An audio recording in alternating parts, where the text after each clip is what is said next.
10 BRS కేవలం కమిషన్ల కోసమే పాలించిందన్నారు కేంద్ర మంత్రి బండి సంజయ్. చెక్ డ్యామ్స్ కట్టడానికి కూడా గతంలో బీఆర్ఎస్ ప్రభుత్వం గుత్తపట్టి కాంట్రాక్టర్ల దగ్గర కమిషన్లు తీసుకుందన్నారు. చెక్ డ్యాంలను ప్రణాళిక లేకుండా కట్టారన్నారు. బీఆర్ఎస్ లో ఉన్న కాంట్రాక్టర్లే ఇప్పుడు కాంగ్రెస్ ప్రభుత్వంలోనూ పనిచేస్తున్నారని మండిపడ్డారు. తెలంగాణ రాష్ట్రంలో చెక్ డ్యామ్స్ మీద విచారణ జరపాలన్నారు. కాంట్రాక్టర్లు అవినీతికి పాల్పడ్డారని తేలితే వారి నుంచి డబ్బు రికవరీ చేయాలని బండి సంజయ్ డిమాండ్ చేశారు.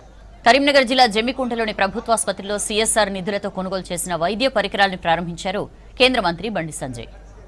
చెక్ డ్యాంలు అంతకుముందు ఒక గుత్తపట్టిరు తెలంగాణ మొత్తం బీఆర్ఎస్ గవర్నమెంట్ లో గుత్త కాంట్రాక్టర్గా రైతుల కోసం కాదు, ప్రజల కోసం కాదు, మొత్తము ఏకదా గుత్తపెట్టింది. ఏంటంటే కరీంనగర్ జిల్లాలో ఉమ్మడి జిల్లాలో గిన్ని చెక్ డ్యాంలు కట్టాలి, గిన్ని పైసలు కమిషన్ గింత మీ గింత బిల్ పేమెంట్స్ ఫుల్ క్లియర్. సర్పంచ్లు ఊళ్ళో రోడ్ వేసిన సర్పంచ్ పైసలు రాలే, కమ్యూనిటీ సర్పంచ్ పైసలు రాలే.